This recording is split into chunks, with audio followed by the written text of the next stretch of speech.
Hi all, welcome to the show. Serial ടുഡേയിൽ ഇന്ന് അതിഥിയായിട്ടുള്ളത് കുടുംബ പ്രേക്ഷകരുടെ ഇഷ്ട സീരിയലായി മാറിക്കഴിഞ്ഞ സാന്ത്വനത്തിൻ്റെ സംവിധായകൻ ആദിത്യ സാറാണ്. നമസ്കാരം. നമസ്കാരം. ഒരു സീരിയൽ എന്ന് പറഞ്ഞാൽ പോരാ, ചെയ്ത 4 സീരിയലുകളും ഹിറ്റാക്കിയിട്ടുള്ള സംവിധായകനാണ്. വാനമ്പാടിയാകട്ടെ, ആകാശദൂത്, ഒപ്പം തന്നെ അമ്മ, ഇപ്പോൾ സാന്ത്വനം. എന്താണ് സാന്ത്വനത്തിൻ്റെ പ്രേക്ഷകരുടെ റെസ്പോൺസ്? സാന്ത്വനം നമുക്കിപ്പോൾ ഒരു വിസ്മയമാണ്. കാരണം ഇത്രയധികം ഒരു റെസ്പോൺസ് വരുമെന്നോ അല്ലെങ്കിൽ ഇതുപോലെ ഒരു സൂപ്പർ ഹിറ്റ് ആകുമെന്നും നമ്മൾ വിചാരിച്ചിരുന്നില്ല. പിന്നെ കൊച്ചുകുട്ടികൾ മുതൽ മുതിർന്നവർ വരെ നല്ല അഭിപ്രായങ്ങൾ പറയുകയും അവർ അത് സ്വീകരിക്കുകയും ചെയ്യുമ്പോൾ നമുക്ക് സന്തോഷമുണ്ട്. പിന്നെ അതനുസരിച്ച് കൂടുതൽ മെച്ചപ്പെടുത്തുവാൻ വേണ്ടിയുള്ള ശ്രമങ്ങൾ നടക്കുന്നു. ഇപ്പം സാന്ത്വനത്തിലേക്ക് വരികയാണെങ്കിൽ എനിക്ക് തോന്നുന്നു ഒരു തമിഴ് സീരിയലിൻ്റെ, പക്ഷേ നമ്മുടെ കൾച്ചറിലേക്ക് അതിനെ ഭയങ്കരമായിട്ട് ബ്ലെൻഡ് ചെയ്യുക എന്ന് പറയുന്നൊരു സംഭവമുണ്ട്. അതില്ലെങ്കിൽ ഒരിക്കലും ഇപ്പം ഏതൊരു അന്യഭാഷാ സിനിമയും നമുക്ക് റീമേക്ക് ചെയ്യാമെന്ന് കേൾക്കുന്ന സമയത്ത് അത് ഒരു വിജയിച്ച സബ്ജക്റ്റ് ആയതുകൊണ്ട് എളുപ്പമല്ലേ എന്നൊക്കെ തോന്നാം. പക്ഷേ അതിൻ്റെ പിന്നിലെ ഒരു കഠിനാധ്വാനവും അത് എത്രമാത്രം എന്ന് പ്രേക്ഷകർക്കറിയില്ല. എങ്ങനെയായിരുന്നു ആ ഒരു പ്ലോട്ട് തിരഞ്ഞെടുക്കുന്നത്? അത് ശരിക്കും ഇത് പാണ്ഡ്യൻ സ്റ്റോഴ്സ് എന്ന് പറയുന്നത് ആ സ്റ്റോറി നമ്മൾ നോക്കിയപ്പോൾ തന്നെ ഇത് മലയാളത്തിന് പറ്റുന്നൊരു സബ്ജക്റ്റാണെന്ന് തോന്നിയിരുന്നു. കാരണം ഒരു കുടുംബം, ആ കുടുംബത്തിൽ സ്നേഹത്തിൽ ബേസ് ചെയ്തിട്ടുള്ളൊരു സ്റ്റോറിയാണ്. കാരണം എന്ന് പറയുമ്പോൾ സ്നേഹമാണ്, ഇതിനകത്ത് അധികം വില്ലത്തരങ്ങളോ പ്രശ്നങ്ങളോ ബഹളങ്ങളോ ഒന്നുമില്ല. അപ്പം നമ്മുടെ മുമ്പിൽ ഈ പറഞ്ഞ പോലെ ഒരു വെല്ലുവിളി ഉണ്ടായിരുന്നു. അതൊരു തമിഴ് കൾച്ചറിൽ പോയിക്കൊണ്ടിരിക്കുന്ന ഒരു സീരിയലാണ്. അപ്പം ആ കൾച്ചർ നമ്മുടെ കൾച്ചറിൽ നിന്നെങ്കിൽ ഭയങ്കര വ്യത്യാസമാണ്. അപ്പോൾ എല്ലാ സീനുകളും നമുക്ക് അതുപോലെ മലയാളത്തിലേക്ക് കൊണ്ടുവരാൻ പറ്റില്ല. ഇതിൻ്റെ തുടക്കം തന്നെ നോക്കിയാൽ അറിയാം, ഫസ്റ്റ് എപ്പിസോഡ് ഇതുമായിട്ട് കുറേ വ്യത്യാസങ്ങളുണ്ട്. അങ്ങനെ ഓരോ സിറ്റുവേഷനുകളിലും ഭയങ്കര വ്യത്യാസമുണ്ട്. കാണുന്നവർക്ക് ചിലപ്പോൾ പെട്ടെന്ന് ഇപ്പോൾ പാണ്ഡ്യൻ സ്റ്റോഴ്സ് അങ്ങനെ ഫോളോ ചെയ്യുന്നവർക്ക് അറിയാൻ പറ്റും ഒരുപാട് വ്യത്യാസത്തിലൂടെയാണ് മലയാളം പോകുന്നതെന്ന്. പിന്നെ ഒരുപക്ഷെ അതിൽ കൂടുതൽ നമ്മൾ പാണ്ഡ്യൻ സ്റ്റോഴ്സിൽ നിന്ന് ഉപയോഗിച്ചേക്കുന്നത് ഈ ശിവാഞ്ജലി പ്രണയത്തിൻ്റെ കുറേ നല്ല സീക്വൻസുകളുണ്ട്. അത് നമ്മൾ കുറേയൊക്കെ അതുപോലെ മലയാളത്തിൽ ചെയ്യും. കാരണം അതിൽ ഈ പ്രണയത്തിന് നമ്മൾ പറയുമല്ലോ, ഭാഷയില്ല, അത് വെറുപ്പുകളില്ല എന്ന് പറയുന്നത്, അത് കറക്റ്റാണ്. അപ്പോൾ ആ പ്രണയത്തിൻ്റെ കുറച്ച് സീക്വൻസുകൾ നമ്മളുടേതായ രീതിയിൽ എന്നാൽ ചെറിയ മാറ്റങ്ങളോട് കൂടി വന്നിട്ടുള്ളൂ. ബാക്കി പൊതുവേ ഉള്ള സ്റ്റോറി എല്ലാം നല്ല വ്യത്യാസത്തിലാണ് പോകുന്നത്. എന്നാലും ഒരു ബേസിക് സ്റ്റോറി ഉണ്ട്, അത് പാണ്ഡ്യൻ സ്റ്റോഴ്സിൻ്റെ തന്നെയാണ് പോകുന്നത്. ഇപ്പോൾ ബാലനും ദേവിയും അവരുടെ സഹോദരങ്ങളുടെ കഥ അങ്ങനെ തന്നെ പോകുന്നത്. എന്നാലും നമ്മൾ ഈ പറഞ്ഞതുപോലെ ഓരോ ഷെഡ്യൂളിലും നമ്മളൊരു കഠിനമായ അധ്വാനം വേണ്ടി വരും. അതായത് ഇപ്പോൾ ഒരു 20 എപ്പിസോഡ് അല്ലെങ്കിൽ 25 എപ്പിസോഡ് നമ്മൾ തമിഴ് കാണണം. അപ്പോൾ അത് തുടർച്ചയായിട്ട് ഈ 25 എപ്പിസോഡ് കാണുക എന്ന് പറയുന്നത് ഒരു ചെറിയ പണിയല്ല. നമ്മൾ രാവിലെ മുതൽ വൈകുന്നേരം വരെ ഇരുന്ന് കണ്ടിട്ട് അതിൽ കൊള്ളാവുന്ന കാര്യങ്ങൾ നോട്ട് ചെയ്ത് വെച്ചിട്ട് അതിൽ നമുക്ക് മോശം, അവർക്ക് മോശമല്ല, അത് വളരെ നല്ല സീരിയലാണ്, അത് ഇവിടെ അക്സെപ്റ്റ് ചെയ്യില്ല എന്ന് നമുക്ക് തോന്നുന്ന സീനുകൾ മാറ്റി പുതിയ സീനുകൾ കൊണ്ടുവരണം. അപ്പോൾ അതൊരു വലിയ വെല്ലുവിളിയാണ്, അത് പലർക്കും അറിയില്ല. അതെ, തീർച്ചയായിട്ടും. ഇപ്പം ഒരു അമ്മയുടെ കരുതലുള്ള ഏട്ടത്തിയമ്മ എന്നുള്ള ഒരു ടാഗ് ലൈനോട് കൂടി വരുന്നു. ഇത് കുട്ടികൾ ഏറ്റെടുക്കുന്നു, ക്യാമ്പസ് ഏറ്റെടുക്കുന്നു. ഈ പറയുന്ന പോലെ തന്നെ കുടുംബ പ്രേക്ഷകർ ഇരു കൈയും നീട്ടി സ്വീകരിക്കുന്നു. ഇത്തരം ഒരു സ്വീകാര്യത ഉണ്ടാവുമെന്ന് പ്രതീക്ഷിച്ചിരുന്നോ? ഒരു നമുക്ക് ഇത് ചെയ്യുമ്പോൾ ഒരു പ്രതീക്ഷ ഉണ്ടായിരുന്നു. കാരണം നമുക്ക് പ്രതീക്ഷയില്ലാത്തൊരു സബ്ജക്റ്റ് നമ്മൾ ഒരിക്കലും എടുക്കില്ല. ഇങ്ങനെ കുട്ടികൾ മുതൽ മുതിർന്നവർ അത് നമ്മൾ പ്രതീക്ഷിച്ചില്ല. ഇത് ഹിറ്റാകും എന്നൊരു വിശ്വാസം നമുക്ക് വരുമ്പോഴാണല്ലോ നമ്മളൊരു പ്രോജക്റ്റിലേക്ക് ഇറങ്ങി ചെല്ലുന്നത്. അപ്പോൾ ഇതിൻ്റെ കഥ നമ്മൾ ആദ്യം കേട്ടു, കുറച്ച് കണ്ടു. അപ്പോൾ ഞങ്ങൾക്ക് തോന്നി, ഇപ്പോൾ ഞങ്ങളെന്ന് പറയുമ്പോൾ പ്രധാനമായിട്ടും ഒരു പ്രൊഡ്യൂസർ, ഇപ്പോൾ രഞ്ജിത്ത് സാറ്, ഇപ്പോൾ ഞങ്ങൾ തങ്ങളിലൊരു നല്ലൊരു കെമിസ്ട്രി ഉണ്ട്. അപ്പോൾ ഞാൻ തുടക്കം ആകാശദൂത് അദ്ദേഹമായിരുന്നു ചെയ്തത്, അതിനുശേഷം വാനമ്പാടി, ഇപ്പോൾ സാന്ത്വനം, എല്ലാം നമുക്ക് ഹിറ്റായി പോകുന്നതിൻ്റെ പിന്നിൽ ഒരു കഠിനാധ്വാനം ഇപ്പോൾ അദ്ദേഹത്തിൻ്റെ ഭാഗത്തുനിന്നുണ്ട്. അപ്പോൾ എന്നെ സംബന്ധിച്ച് അദ്ദേഹം തൃപ്തിപ്പെട്ടാൽ പ്രേക്ഷകർ തൃപ്തിപ്പെടുമെന്ന് എനിക്കറിയാം. കാരണം അത്രമാത്രം സ്റ്റഡി ചെയ്ത് അത്രമാത്രം ശ്രദ്ധിച്ചു പോകുന്ന ഒരു നിർമ്മാതാവാണ്. അപ്പോൾ ഡ്യൂറേഷനേക്കാൾ ക്വാളിറ്റി വേണമെന്ന് ആവശ്യപ്പെടുന്ന ഒരു നിർമ്മാതാവാണ് അദ്ദേഹം. അപ്പോൾ അതുകൊണ്ട് എനിക്കറിയാം അദ്ദേഹം ഒരു സബ്ജക്റ്റ് തിരഞ്ഞെടുക്കുമ്പോൾ അതിൽ കാര്യങ്ങളുണ്ട് എന്നുള്ളതും, അത് പിന്നീട് ഞങ്ങളൊരു ചർച്ചയ്ക്ക് വരുമ്പോൾ അദ്ദേഹമാണ് ഇത് സെലക്ട് ചെയ്യുന്നത്. ഈ ഒരു സംഭവം എൻ്റെ മുന്നിലേക്ക് ഇങ്ങനെ കൊണ്ടുവരുന്ന അദ്ദേഹമാണ്. അപ്പോൾ അത് കേട്ടപ്പോൾ എനിക്കും നല്ല ആത്മവിശ്വാസമായി, ഞാനും ആവേശത്തോടെ പറഞ്ഞു. അതുപോലെ നമ്മുടെ സ്ക്രിപ്റ്റ് റൈറ്റർ ജെ പള്ളാശ്ശേരി, പള്ളഞ്ചേട്ടൻ സിനിമ 41 സിനിമകൾ എഴുതിയ റൈറ്റർ, അറിയാലോ, ഒരുപാട് ഹിറ്റുകൾ കൊടുത്ത ആളാണ്. അപ്പോൾ അദ്ദേഹത്തിനും ഇത് കേട്ടപാടെ ഇത് ഓക്കെയാണ്, ഇത് സക്സസ് ആകും എന്ന്. അങ്ങനെ ഞങ്ങൾ 3 പേരും ഒരേപോലെ ഇത് എന്ന് വന്നു. അങ്ങനെ വരുമ്പോഴാണ് പാണ്ഡ്യൻ സ്റ്റോഴ്സ് മലയാളത്തിലേക്ക് നമുക്ക് റീമേക്ക് ചെയ്യാം എന്നൊരു തീരുമാനത്തിലേക്ക് ഞങ്ങൾ എത്തുന്നത്. ഇപ്പം വരികയാണെങ്കിൽ ഒരു കുടുംബത്തിൻ്റെ കഥ, അതിനകത്ത് സ്നേഹമാണ്, ഈ പറയുന്ന പോലെ ശിവാഞ്ജലി, ഒപ്പം തന്നെ അപ്പു, കണ്ണൻ, ഇങ്ങനെ ഒരു കുടുംബത്തെ ഉണ്ടാക്കുക എന്ന് പറയുന്നതിൽ കാസ്റ്റിങ്ങിന് വലിയൊരു ഇമ്പോർട്ടൻസ് ഉണ്ട്. എങ്ങനെയാണ് ഇതിൻ്റെ കാസ്റ്റിങ്ങും ബാക്കി കാര്യങ്ങളും? ഞങ്ങളുടെ എല്ലാ പ്രോജക്റ്റുകളും നോക്കിയാൽ കാസ്റ്റിങ്ങിൽ ഞങ്ങൾ ഭയങ്കര പ്രാധാന്യം കൊടുക്കും. അത് നമുക്ക് ഇന്ന സ്ഥലത്തുള്ളവരെന്നോ അങ്ങനെയൊന്നും ഞങ്ങൾ ചിന്തിക്കാറില്ല. ഈ കഥാപാത്രത്തിന് അനുയോജ്യമായ ഒരു മുഖം അത് തേടി കണ്ടുപിടിക്കുക എന്നുള്ളതാണ്. അപ്പം ഞങ്ങൾ ഒരേ മനസ്സോടു കൂടിയാണ് ഞങ്ങൾ എല്ലാ പ്രോജക്റ്റിലും ഒരുപാട് കഷ്ടപ്പെടും ആ ഒരു മുഖം കണ്ടെത്തി കൊണ്ടുവരാൻ. ഇപ്പം ബാലൻ ദേവി അതിൽ ഞങ്ങൾ പെട്ടെന്നെത്തി, കാരണം അത് കറക്റ്റായിരുന്നു. ആ കാസ്റ്റിംഗ് വളരെ ഞങ്ങൾക്ക് അധികം, കാരണം ബാലനായിട്ട് ചെയ്യുന്ന രാജീവ് നേരത്തെ തന്നെ നമ്മുടെ വാനമ്പാടി ചെയ്തിട്ടുണ്ട്, പിന്നെ കമ്പനിയുടെ തന്നെ തമിഴ് പ്രോജക്റ്റ് ചെയ്തുകൊണ്ടിരിക്കുകയാണ്. അപ്പോൾ അതുപോലെ ചിപ്പി ചേച്ചിയും നമ്മുടെ കൂടെ ഉള്ളതാണ്. അപ്പോൾ അത് രണ്ടും ഞങ്ങൾക്ക് ബുദ്ധിമുട്ടില്ലായിരുന്നു. ബാക്കിയുള്ള കാസ്റ്റിങ്ങുകളാണ് ഞങ്ങൾ അന്വേഷിച്ച് ഓരോരുത്തരെയായിട്ട് നമ്മൾ തേടി കണ്ടുപിടിക്കുന്നത്. അപ്പോൾ കുറേ ടെസ്റ്റുകൾ കാര്യങ്ങളൊക്കെ നമ്മൾ ആദ്യം ചെയ്തിരുന്നു. അതിലുള്ള പലരും അല്ല വന്നത്. പിന്നെ അഞ്ജലിയിലേക്കും, അഞ്ജലി, ഈ ഹരി, പിന്നെ ശിവൻ, ഇതെല്ലാം നമുക്ക് കൊണ്ടുതന്നത് ഞങ്ങളുടെ കൺട്രോളർ സജി സൂര്യയാണ്. അപ്പോൾ അവരുടെ ഫോട്ടോ വന്നു, പിന്നെ അവരെ വിളിച്ചു, അവരുടെ പെർഫോമൻസ് കണ്ടു, നമുക്ക് നമ്മുടെ കഥാപാത്രത്തിന് അനുയോജ്യമാണ് എന്ന് മനസ്സിലായതോടുകൂടിയാണ് അതിലേക്ക് വരുന്നത്. ഇപ്പോൾ സാന്ത്വനത്തിൽ ഏറ്റവും കൂടുതൽ ചേട്ടന് അഭിനന്ദനം കിട്ടിയിട്ടുള്ളത്, ഒപ്പം തന്നെ അതല്ലെങ്കിൽ ചേട്ടനൊരു സംതൃപ്തി തോന്നിയിട്ടുള്ളതുമായ സീക്വൻസുകൾ, അല്ലെങ്കിൽ ഏത് ഒരു എപ്പിസോഡായിരുന്നു, അല്ലെങ്കിൽ ഏത് സീക്വൻസ് ആയിരുന്നു ഒരു ടേണിംഗ് എന്ന് പറയല്ലോ സീരിയലിൻ്റെ? അതിൽ എനിക്ക് എല്ലാ സീനുകളും ഇഷ്ടമാണ്. അത് ഒരു സീന് പോലും മാറ്റി നിർത്താൻ പറ്റത്തില്ല. എങ്കിലും നമുക്കൊരു കുറച്ചൊരു വെല്ലുവിളി ഉണ്ടാക്കിയ ഒരു ഏരിയ ആയിരുന്നു ഇവരുടെ കല്യാണം. ഈ ഹരി, അപർണ, അഞ്ജലി, ശിവൻ്റെ കല്യാണ സീക്വൻസ്. കാരണം ഞങ്ങൾക്കറിയാം അവിടെ മുതലാണ് ഇതിനൊരു ടേണിംഗ് പോയിന്റ് വരാൻ പോകുന്നത് എന്ന് നേരത്തെ തന്നെ നമുക്കറിയാം. അതിലേക്ക് വരാൻ ഞങ്ങൾ കുറച്ച് ലേറ്റായി, കാരണം ഈ കഥയും കഥാപാത്രങ്ങളും എല്ലാം വ്യക്തമായിട്ട് ആൾക്കാരുടെ മനസ്സിൽ കയറണം. അതിനുശേഷം ഈ കഥ സ്റ്റാർട്ട് ചെയ്യുന്ന ശരിക്കും കല്യാണം മുതലാണ്, അവിടെ നിന്നാണ് ഒരു ട്വിസ്റ്റ് വരുന്നത്. അപ്പോൾ അതിനുവേണ്ടി ഞാൻ മാത്രം എല്ലാവരും ഒരുപാട് കഷ്ടപ്പെട്ടു. കാരണം അത് 8 ദിവസത്തെ ഷൂട്ടായിരുന്നു ഈ കല്യാണം. ഈ രണ്ടുപേരുടെയും അത്രയും സീനുകളും സീക്വൻസുകളും ഉണ്ട് ഈ കല്യാണം മാത്രം. അപ്പോൾ കല്യാണ മണ്ഡപത്തിൽ മാത്രം ഞങ്ങൾ 8 ദിവസം ഷൂട്ട് ചെയ്തു. അപ്പോൾ അതിൽ 8ാമത്തെ ദിവസം നമ്മുടെ ജീവിതത്തിൽ 54 മണിക്കൂർ ഞങ്ങൾ തുടർച്ചയായിട്ട് ഷൂട്ട് ചെയ്യേണ്ടി വന്നു. 54? അതെ. അപ്പോൾ എല്ലാ ടെക്നീഷ്യന്മാരും ആർട്ടിസ്റ്റുകളും ഉറങ്ങാതിരിക്കുന്നു. അതിൽ ഉറങ്ങിയതിൻ്റെ ഇടയിൽ എനിക്ക് തോന്നുന്നു ഞാനൊരു 2 മണിക്കൂർ ഉറങ്ങിയിട്ടുണ്ട്. അതെങ്ങനെയാണെന്ന് വെച്ചാൽ വെളുപ്പിന് ഇതുപോലെ ഷൂട്ട് നിർത്തിയിട്ട് പെട്ടെന്ന് പോയി ഫ്രഷ് ആയിട്ട് വരാൻ പറഞ്ഞു. വീട്ടിൽ പോയി ഞാൻ ഫ്രഷായി വന്ന് കാറിൽ കിടന്നിട്ട് ഒരു 2 മണിക്കൂർ ഉറങ്ങാനുള്ള സമയം ഉണ്ടായിരുന്നുള്ളൂ. അങ്ങനെയായിരുന്നു എല്ലാവരും. ആ ഒരു സീക്വൻസിൽ എൻ്റെ മുഴുവൻ ടീമുകളും വളരെ കഷ്ടപ്പെട്ടു, വളരെ ഹാർഡ് വർക്ക് ചെയ്തു. അതിൻ്റെ ഒരു റിസൾട്ട് ഞങ്ങൾക്ക് കിട്ടി ഈ ഒരു 8 ദിവസത്തെ ഷൂട്ടിൽ. അതൊരു വെല്ലുവിളി ഉണ്ടാക്കിയതും നമുക്കെന്നാൽ ഏറ്റവും കൂടുതൽ അഭിനന്ദനങ്ങൾ കിട്ടിയ, സംതൃപ്തി കിട്ടിയ ഒരു ഏരിയ ആയിരുന്നു. അങ്ങനെ ഓരോ സീനുകൾ ഒരുപാട് സീനുകൾ നമ്മുടെ മനസ്സിൽ ഇങ്ങനെ വന്നു പോകും. അതെ. ഇനിയിപ്പം വരാനിരിക്കുന്നതിൽ പ്രേക്ഷകരിങ്ങനെ ഓരോ ദിവസവും ഇതൊരു വലിയ വെല്ലുവിളിയല്ലേ? കാര്യം പ്രേക്ഷകരുടെ ഒരു പ്രതീക്ഷ എന്തായിരിക്കും, അല്ലെങ്കിൽ ആ പ്രതീക്ഷയ്ക്ക് മുകളിൽ നിൽക്കണം എന്നുള്ള ഒരു തീരുമാനവും, അല്ലെങ്കിൽ ട്വിസ്റ്റ് എന്തായിരിക്കും എന്നൊക്കെ പ്രേക്ഷകർ പ്രഡിക്റ്റ് ചെയ്യുന്നതിൽ നിന്ന് കുറച്ചെങ്കിലും നമുക്ക് വ്യത്യാസം വരുത്താനും എന്തെങ്കിലും ഒരു കൗതുകം കൊടുക്കാനും പറ്റിയാൽ ഈ പ്രേക്ഷകരെ കൊണ്ടുപോകാൻ പറ്റും. നമുക്ക് 2 മണിക്കൂർ സിനിമയാണെങ്കിൽ അതിനകത്ത് ഒരു ചെറിയ ഏരിയ ഉണ്ട്, അത് കുറച്ച് സ്ഥലങ്ങളിൽ നമുക്കൊരു ട്വിസ്റ്റ് വരുത്തിയാൽ പോലും ചിലപ്പോൾ നിൽക്കാം. പക്ഷേ ഇത് ഹുക്ക് ഇടുക എന്ന് പറയുന്നത് ഒരു വലിയ വെല്ലുവിളിയല്ലേ? ഞാൻ ഇതിനകത്തുള്ള കമൻസുകളും ഒക്കെ ഞാൻ നോക്കാറുണ്ട്. പലരുടെയും ഒരു പ്രൊഡിക്ഷൻ തെറ്റിപ്പോകുന്നത് കണ്ടിച്ചിരിക്കാറുമുണ്ട്. കാരണം പലരും പാണ്ഡ്യൻ സ്റ്റോഴ്സും ഇതുമായിട്ട് കമ്പയർ ചെയ്തിട്ട് അതിങ്ങനെ ആയിരിക്കും കഥ വരാൻ പോകുന്നത് എന്ന് മുൻകൂട്ടി പറയും. പക്ഷെ അങ്ങനെയല്ല പലപ്പോഴും വരുന്നത്. അതിപ്പോൾ എല്ലാവർക്കും അറിയാം. പിന്നെ ഈ പറഞ്ഞാൽ ഓരോ എപ്പിസോഡും നമ്മൾ എങ്ങനെ അവരെ ബോറടിപ്പിക്കാതെ കൊണ്ടുപോകാം എന്ന് ചിന്തിച്ചിട്ടാണ് നമ്മൾ കഥ ഇടുന്നത്. അപ്പോൾ അതൊരു വലിയ വെല്ലുവിളിയാണ്. ഒന്ന്, ഇവരുടെ മുമ്പിൽ ഹോട്ട്സ്റ്റാറും അങ്ങനെയുള്ള കാര്യങ്ങളുണ്ട്. ഒരു കഥ കയറി ഇപ്പോൾ നമ്മളൊരു ഭയങ്കര ഒരു സസ്പെൻസിൽ കൊണ്ട് നിർത്തിയേക്കുന്നു. അടുത്ത എപ്പിസോഡ് എന്താണെന്ന് അറിയാൻ അവർക്ക് തമിഴ് നോക്കിയാൽ ചിലപ്പോൾ അവർ കണ്ടുപിടിക്കും. അപ്പോൾ അങ്ങനെ പോയാൽ അതിൻ്റെ രസം പോകുമോ എന്നൊരു ഇതുണ്ട്. പിന്നെ പലപ്പോഴും മനഃപൂർവ്വം അല്ലെങ്കിൽ പോലും നമ്മൾ ആ കഥയിൽ നിന്ന് കുറേ വ്യത്യാസം വന്നിട്ട് പോകുന്നതുകൊണ്ടാണ് ഇതിപ്പോഴും നമ്പർ 1 ആയിട്ട് നിൽക്കുന്നതെന്നും കരുതുന്നു. പിന്നെ അതൊരു വലിയ വെല്ലുവിളിയാണ്. നമ്മൾ പരമാവധി കുടുംബ സദസ്സുകളെ ആകർഷിച്ചുകൊണ്ട് അവർക്കൊരു ബുദ്ധിമുട്ട് വരാതെ, ഞങ്ങൾ എപ്പോഴും സീരിയൽ ചെയ്യുമ്പോൾ ചിന്തിക്കുന്നത് അച്ഛൻ, അമ്മ, മക്കൾ ഇവരെല്ലാം ഒരു ഹാളിൽ ഒരുമിച്ചിരുന്ന് കാണുന്നതാണ്. നമ്മൾ പറയല്ലേ, വെളിച്ചത്തിലാണല്ലോ TV കാണുന്നത്, തിയേറ്ററിൽ ഇരുട്ടാണ്, മുഖങ്ങൾ കാണുന്നില്ല. അപ്പോൾ അവിടെ ചിലപ്പോൾ പലതും വിട്ടുവീഴ്ചകൾ ചെയ്ത് ഒരു ഫാമിലി കണ്ടുപോകും. കാരണം ഈ പരസ്പരം മുഖങ്ങൾ കാണുന്നില്ല എന്നുള്ളൊരു ആശ്വാസമുണ്ട്.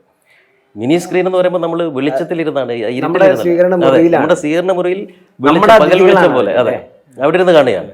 അവിടെ ഒരു ചെറിയ വാക്ക് പോലും ഒരു പക്ഷേ ഒരാൾക്ക് വിഷമം ഉണ്ടാക്കാം, പിന്നീട് അവർ ചിലപ്പോൾ ടിവിയുടെ മുന്നിൽ വന്നിരിക്കത്തില്ല. അപ്പോൾ നമ്മളെപ്പോഴും അത് ചെയ്യുമ്പോൾ ഇത്രയും പേരെ മുന്നിൽ കണ്ടുകൊണ്ടാണ് ഒരു മോശം വാക്ക് പോലും വരരുത്, അവർക്കൊരു ബുദ്ധിമുട്ട് വരരുത് എന്ന് ഒരു ചിന്ത നമ്മുടെ മനസ്സിലുണ്ട്. അതുകൊണ്ടായിരിക്കും പ്രേക്ഷകർ അത് 2 കൈ നീട്ടി സ്വീകരിക്കുന്നതെന്ന് വിചാരിക്കുന്നു. ഇപ്പം വാനമ്പാടി വരികയാണെങ്കിൽ എനിക്ക് തോന്നുന്നു ഒരു ബംഗാളി അല്ലേ, അത്തരം ഒരു സബ്ജക്റ്റ് ചെയ്യുന്ന സമയത്ത് വലിയ വെല്ലുവിളിയുള്ള, പ്രത്യേകിച്ച് പ്രേക്ഷകർ ഭയങ്കരമായിട്ട് ഇരു കൈയും നീട്ടി സ്വീകരിച്ച ഒരു അനുഭവം. അത്തരം ഒരു പ്ലോട്ടും പ്രേക്ഷകർക്ക് അത്ര പരിചിതമല്ലാത്തൊരു പ്ലോട്ട്. വാനമ്പാടിയുടെ ഒരു എക്സ്പീരിയൻസ് എങ്ങനെയായിരുന്നു? വാനമ്പാടി ശരിക്കും ആ സമയത്തും എനിക്കൊന്ന്, ഇപ്പോഴും ഏറ്റവും വലിയ ബഡ്ജറ്റുള്ളൊരു ബിഗ് ബഡ്ജറ്റ് സീരിയലായിരുന്നു. അത് ഇദ്ദേഹത്തെ പോലൊരു നിർമ്മാതാവനല്ലാതെ കേരളത്തിൽ ചെയ്യാൻ പറ്റും എനിക്ക് തോന്നുന്നില്ല. കാരണം നമ്മൾ കാണുമ്പോൾ ഒരു സോങ് ചെയ്യാൻ അത് 100ഓളം സോങ്ങുകൾ നമ്മൾ ചെയ്തു. അതിൽ 25-27 പാട്ടുകൾ എം ജയചന്ദ്രൻ ആയിരുന്നു അദ്ദേഹമാണ് ചെയ്തിട്ടുള്ളത്. പക്ഷേ ഇത് പല സിറ്റുവേഷനിലും നമ്മൾ റിപ്പീറ്റ് ചെയ്ത് ഷൂട്ട് ചെയ്യണം. അപ്പോൾ അങ്ങനെ വന്നപ്പോൾ എനിക്കറിയാം ഒരു 100ൽ പരം തവണ നമ്മൾ ഷൂട്ട് ചെയ്തിട്ടുണ്ട്.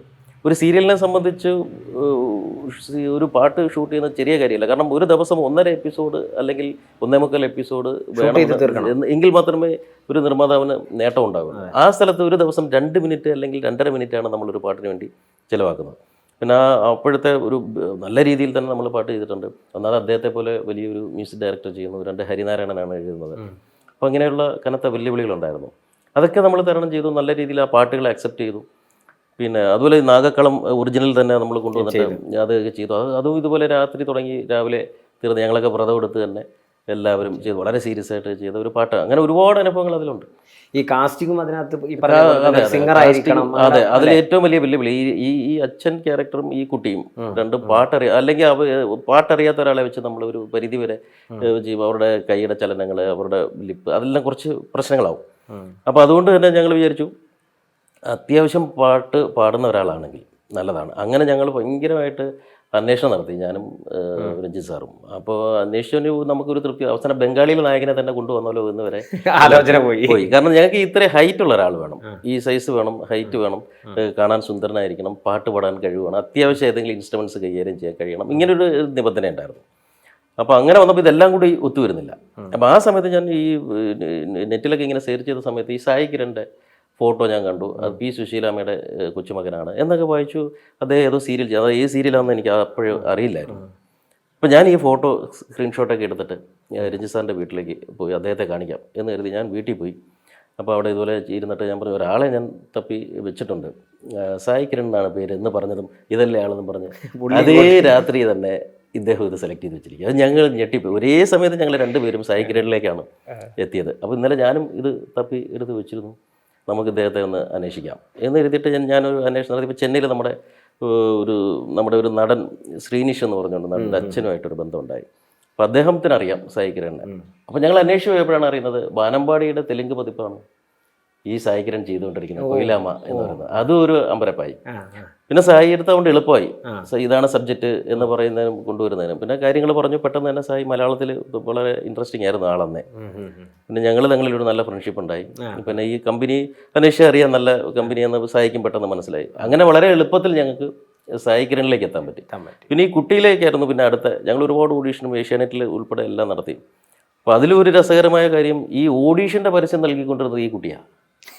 ഇവള് ഓഡീഷനിൽ വന്നിട്ടില്ല. അപ്പോൾ ഇങ്ങനെ ഒരു ഓഡീഷൻ ഉണ്ട്, എല്ലാവരും വരണം, എല്ലാവരും പങ്കെടുക്കണം എന്നൊക്കെ പറഞ്ഞിട്ട് ഇവള് പറഞ്ഞു പോകും. അന്ന് ഞങ്ങൾ ആരും ഇവളെ അത്ര കാര്യമായിട്ട് ശ്രദ്ധിച്ചില്ല. അപ്പോൾ അന്ന് ആഗ്രഹം ഉണ്ടായിരുന്നത് പിന്നീട് അവള് പറയുകയും ചെയ്തു. അപ്പോൾ ഈ കുട്ടിയെ നമുക്ക് ഒത്തുവരുന്നില്ല ഈ പാടാനുള്ള. അപ്പോൾ നമ്മുടേത് സീമാജി എന്നായിരുന്ന ആർട്ടിസ്റ്റാണ്, ഇങ്ങനെ ഒരു കുട്ടിയുണ്ട്, അപ്പോൾ ആ കുട്ടിയെ ഞാൻ ഫോട്ടോ അയച്ചു തരാം, ഒന്ന് നോക്കൂ എന്ന് പറഞ്ഞിട്ട് ഫോട്ടോ അയച്ചു തന്നു. അപ്പോൾ കുഴപ്പമില്ല എന്ന് ഞങ്ങൾക്ക് രണ്ടുപേർക്കും തോന്നി. അപ്പോൾ ട്രിവാൻഡ്രത്തുള്ള കുട്ടിയാണ് എന്ന് പറഞ്ഞിട്ട് അവളെ രഞ്ജിത്ത് സാറിൻ്റെ വീട്ടിലേക്ക് വിളിച്ചു വരുത്തി. അപ്പോഴാണ് ഞങ്ങൾ ഇത് ആ കുട്ടിയാണ് ഇവളെന്ന് പറയുന്നത്. പിന്നീട് അവൾ പെർഫോം ചെയ്ത് അപാരമായിട്ട് പെർഫോം ചെയ്യാൻ കഴിവുള്ള കുട്ടിയാണ്. നന്നായി പാട്ട് പാടും, നന്നായി അഭിനയിക്കും, മിടുക്കി കുട്ടിയായിരുന്നു. പെട്ടെന്ന് തന്നെ അവളും ഇത് ചെയ്തു. പിന്നെ ഞങ്ങളുടെ ഒരു വെല്ലുവിളിയായിരുന്നു ഈ പത്മിനി. അപ്പോൾ ആ പത്മിനിയിലേക്ക് വരുന്നത് ശരിക്കും ആദ്യം ഒരാളെ വെച്ചു. അപ്പോൾ എൻ്റെ മനസ്സിലും ഇത്രയും ഹൈറ്റും വെയിറ്റും ഒക്കെ ഉള്ള ഒരാൾ വേണം. അപ്പോൾ ആദ്യം വന്ന ആൾ അത് പറ്റുന്നില്ല, അങ്ങനെ ഷൂട്ട് നിർത്തേണ്ടി വന്നു. അദ്ദേഹത്തെ പറഞ്ഞ് മനസ്സിലാക്കി വിട്ടു.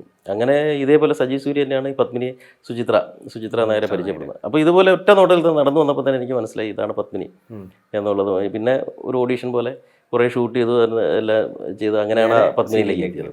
പക്ഷേ ഇതെല്ലാം പറയുമ്പോൾ എളുപ്പമാണ്, പക്ഷേ ഞങ്ങൾ അതിലേക്ക് എത്തിയത് നീണ്ട പ്രോസസ്സാണ്. ഈ സാന്ത്വനത്തേക്കാൾ വെല്ലുവിളിയായിരുന്നു വാനമ്പാടിയിലേക്ക് എത്തുക, ഈ കാസ്റ്റിങ്ങിലേക്ക് എത്തുക എന്നുള്ളത്. ഇപ്പം ഈ ഒരു മെഗാ സീരിയലുകളെ സംബന്ധിച്ച് ഉള്ള റിസ്ക് എന്ന് പറയുന്നത് ഇത്രയും ആർട്ടിസ്റ്റുകളെ നമ്മൾ ഇത്രയും കാലം ഒരുമിച്ച് കൊണ്ടുപോകണം. പ്രത്യേകിച്ച് പലതരത്തിലുള്ള വ്യക്തികളാണ് ഇവർ തമ്മിൽ, പലതരത്തിലുള്ള ക്ലാഷ് ഉണ്ടാവും, ഈ പറഞ്ഞ പോലെ അഭിപ്രായ വ്യത്യാസങ്ങളുണ്ടാവും. ഇതെല്ലാം തരണം ചെയ്തുകൊണ്ട് വേണം ഇത്രയും ഡ്യൂറേഷൻ നമ്മൾ കൊണ്ടുപോകാൻ. ഒരു 4 സീരിയൽ എന്ന് പറയുന്നത് 4 ജീവിതം പോലെ തന്നെ ശരിക്കും പോകണം. എങ്ങനെയായിരുന്നു പൊതുവെ ആർട്ടിസ്റ്റുകളുടെ ഭാഗത്തു നിന്നുള്ള സഹകരണം? പൊതുവേ ഈ മെഗാ സീരിയലിന് സംഭവിക്കുന്നത് ഒരു ലോങ് ടൈം പോകുമ്പോഴാണ്. അതായത് നമ്മളിപ്പോൾ സ്വന്തം വീട്ടുകാരെ കാണുന്നതിൽ കൂടുതൽ ഈ മുഖങ്ങളാണ് കാണുന്നത്.